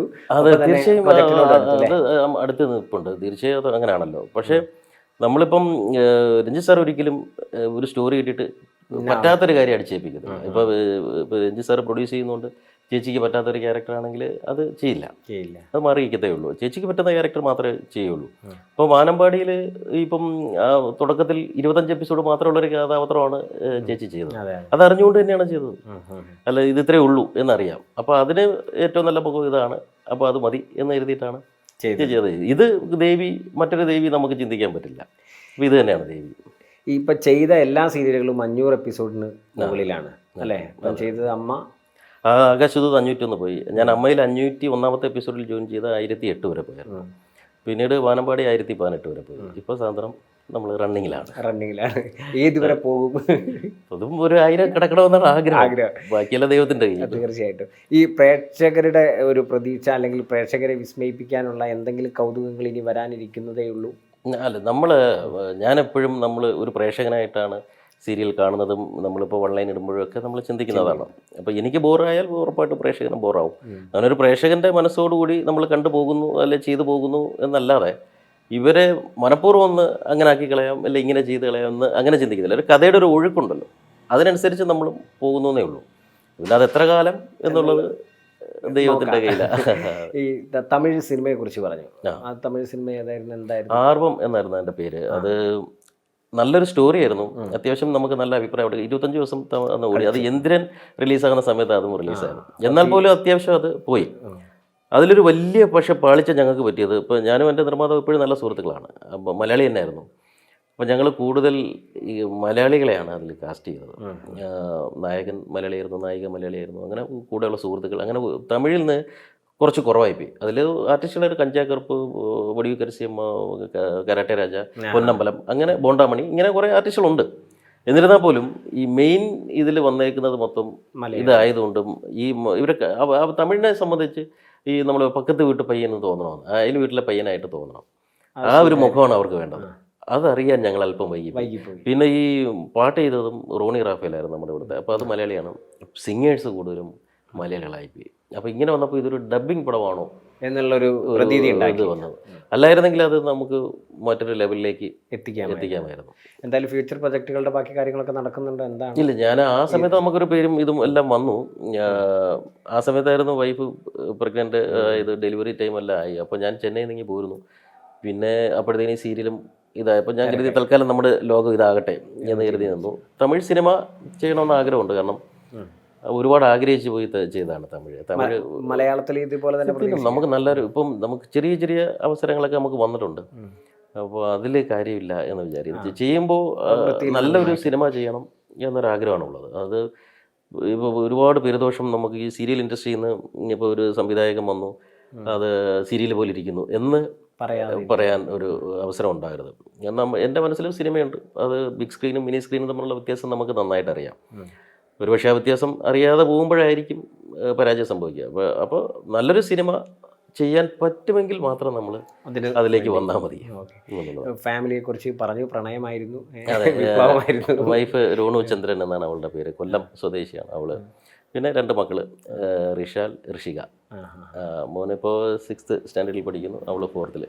പൊതുവേ ഒരു സീരിയൽ എന്ന് പറഞ്ഞു കഴിഞ്ഞാൽ ഒരു നീണ്ടകാലത്തെ പ്രോസസ്സാണ്. ഇപ്പം ആ ഒരു ഘട്ടത്തിലൂടെയാണ് സാന്ത്വനവും പോയിക്കൊണ്ടിരിക്കുന്നത്. ഒരു കുടുംബം പോലെ മൊത്തം ക്രൂവിനെ ഒരുമിച്ച് കൊണ്ടുപോകുക എന്ന് പറയുന്നതും വലിയ വെല്ലുവിളിയാണ്. മൊത്തം ക്രൂവിനെ കുറിച്ചൊന്ന് സാന്ത്വനത്തിൻ്റെ. എന്തായാലും അക്കാര്യത്തിൽ ഞാൻ വളരെ ഭാഗ്യവാനാണ് ഇപ്പോൾ. കാരണം വളരെ ഡെഡിക്കേറ്റഡ് ആയിട്ടുള്ള കുറച്ച് ആർട്ടിസ്റ്റുകൾ എല്ലാവരും സാന്ത്വനത്തിൽ കിട്ടിയിട്ടുണ്ട്. അവരുടെ ഒരു ആത്മാർത്ഥതയെ നമ്മളെപ്പോഴും കാരണം ഞാൻ പറഞ്ഞില്ല നേരത്തെ വെളുപ്പാങ്കാലം വരെ പോയപ്പോഴും അല്ലെങ്കിൽ രാത്രി പോകുന്നതിൽ ഒന്നും ഒരു മുഖം കറുപ്പിച്ച് ഒന്ന് പറയുകയോ ഒന്നും ചെയ്യാത്ത താരങ്ങളാണ്. അവർക്ക് ഇതിൻ്റെ വിജയം വേണമെന്ന് ആഗ്രഹിക്കുന്ന എല്ലാവരെയും, ഒരാളെ മാത്രമായിട്ടല്ല, എല്ലാവരും അല്ല ഓരോരുത്തരും ഈ സീരിയലിനെ വളരെ സ്നേഹിക്കുന്നുണ്ട്. അപ്പോൾ അതിനുവേണ്ടി എന്നോടൊപ്പം അവർ ആത്മാർത്ഥമായിട്ട് നിൽക്കുന്നുണ്ട്. അതുകൊണ്ട് തന്നെ എല്ലാവരുമായിട്ടൊരു സ്നേഹബന്ധമുണ്ട്. പരസ്പരം മത്സരമോ ശത്രുതകളോ കാര്യങ്ങളോ ഒന്നും ഇതുവരെ ഇല്ല. അങ്ങനെ അക്കാര്യത്തിൽ വളരെ സന്തോഷവാനാണ്. അതുപോലെ ടെക്നിക്കൽ ടീം എല്ലാവരും, ഒരാളെ പോലും നമുക്ക് മാറ്റി നിർത്താൻ പറ്റില്ല. അവരും ഇതുപോലെ ഈ പ്രോജക്റ്റിന് വേണ്ടിയിട്ട് തങ്ങളുടെ ജോലി എന്നതിനേക്കാൾ ഉപരി ഇത് നല്ലൊരു സക്സസ് ആകണം, പ്രോജക്റ്റ് നന്നായി വരണം എന്ന് ആഗ്രഹിക്കുന്ന ഒരു ടീമാണ് എനിക്കുള്ളത്. അതാണ് ഇതിൻ്റെ ഒരു വലിയ വിജയത്തിന് ഒരു പോസിറ്റീവ് എനർജി നമുക്ക് എപ്പോഴും നമ്മുടെ സെറ്റിൽ നിന്ന് കിട്ടിക്കൊണ്ടിരിക്കുന്നുണ്ട്. ഇതിൻ്റെ ക്യാമറയൊക്കെ ആൾ മാറുന്നുണ്ടോ? ഇല്ല, ഒരു ക്യാമറ ഇപ്പോൾ അലക്സ് എന്ന് പറയുന്ന ആളാണ് ചെയ്യുന്നത്, വാനമ്പാടി ചെയ്യുന്നതാണ്. അദ്ദേഹമാണ് ചെയ്യുന്നത്. അദ്ദേഹത്തിന് എന്തെങ്കിലും ശാരീരികമായിട്ടുള്ള ബുദ്ധിമുട്ടുകളോ അങ്ങനെ എന്തെങ്കിലും വരുമ്പോൾ മാത്രം ഇടയിൽ 1-2 പേര് വന്നു പോയിട്ടുള്ളതല്ലാതെ സ്ഥിരമായിട്ട് അദ്ദേഹമാണ് വർഷങ്ങളായിട്ട് വാനമ്പാടി മുതൽ അദ്ദേഹം നമ്മുടെ കൂടെ ഉണ്ട്. അങ്ങനെ ഈ ഒരു ടീം നമ്മൾ വർഷങ്ങളായിട്ട് നിൽക്കുന്നത് അങ്ങനെ ഒരു ഗുണമാണ്. വാനമ്പാടിയിൽ ചെയ്ത കുറേ പേര് ഇപ്പോഴും നമ്മുടെ കൂടെ ഉണ്ട്. ആർട്ടിസ്റ്റുകൾ മാത്രമാണ് കൂടുതലും മാറിയിട്ടുള്ളത്. ആ ആർട്ടിസ്റ്റുകൾ ദൈവം സഹായിച്ച് അവരും പ്രോജക്റ്റുമായിട്ട് ഒരു കുടുംബം പോലെ തന്നെയാണ്. സാന്ത്വന ഒരുപാട് എപ്പിസോഡുകൾ ഇനിയും മുന്നോട്ട് പോകട്ടെ, പ്രേക്ഷകർ കാണട്ടെ. ഒപ്പം തന്നെ പുതിയ പദ്ധതികൾക്ക് എല്ലാവിധ ആശംസകളും. സീരിയൽ ടുഡേ എന്ന് പറയുന്നതും ഈ പറഞ്ഞ പോലെ തന്നെ നമ്മൾ ഈ മിനി സ്ക്രീൻ പ്രേക്ഷകരെ മാത്രം ലക്ഷ്യം വെച്ചുകൊണ്ടുള്ള ഒരു കേരളത്തിൽ തന്നെ ആദ്യത്തെ കംപ്ലീറ്റ് മിനി സ്ക്രീൻ മാഗസിനാണ്. സാർ എന്താണ് ഈ ഒരു സംരംഭത്തെക്കുറിച്ച് പറയാനുള്ളത്? ഇത് കേട്ടപ്പോൾ തന്നെ എനിക്ക് വളരെ സന്തോഷം തോന്നി. കാരണം ഈ സീരിയൽ ഇൻഡസ്ട്രിയിൽ അതിനെ ബേസ് ചെയ്ത് മാത്രം ഇത് വരിക എന്ന് പറയുന്നത് വലിയ കാര്യം, അഭിമാനമുള്ള കാര്യമായിട്ട് തോന്നി. എപ്പോഴും ഒരുപാട് മാഗസിനുകൾ കാര്യങ്ങളും വരുന്നുണ്ട് സിനിമയെ ബേസ് ചെയ്ത് മാത്രം. ഇപ്പോൾ നിരവധി ചാനലുകളും നിരവധി സീരിയലുകളും ഉണ്ട്. നിങ്ങൾക്കൊരിക്കലും ഒരു ക്ഷാമം വരത്തില്ല. പിന്നെ ഏറ്റവും കൂടുതൽ പ്രേക്ഷകർ അറിയാൻ ആഗ്രഹിക്കുന്നത് ഇവരുടെയൊക്കെ ജീവിതങ്ങൾ തന്നെയാണ്. നമ്മളിപ്പോൾ ഒരു ഇടത്ത് ഒരു ഫംഗ്ഷന് പോകുമ്പോൾ അറിയാം ഈ ആർട്ടിസ്റ്റുകൾക്ക് കിട്ടുന്ന ഒരു പിന്തുണയും അവരുടെ ദിവസവും സ്വീകരണ മുറിയിൽ കാണുന്നതുകൊണ്ട് അവരുടെ ഒരാളായിട്ടാണ്, കുടുംബത്തിലെ ഒരാളായിട്ടാണ്. അപ്പോൾ ഈ സംരംഭത്തിന് എല്ലാ ആശംസകളും നേരുകയാണ്. കാരണം ഇതൊരു വലിയ വിജയമായി തീരും എന്ന് ഞാൻ വിചാരിക്കുന്നു. കാരണം അത്രയേറെ ഇൻഡസ്ട്രി വളർന്നു കഴിഞ്ഞു, സീരിയൽ ഇൻഡസ്ട്രി. അതുകൊണ്ട് എല്ലാ നന്മകളും ഉണ്ടാവട്ടെ. ഓക്കെ, അതേപോലെ തന്നെ ഇത്രയും നേരം സഹകരിച്ചതിൽ വളരെയധികം സന്തോഷമുണ്ട്. വീണ്ടും നമുക്ക് കാണാം. വീണ്ടും കാണാം.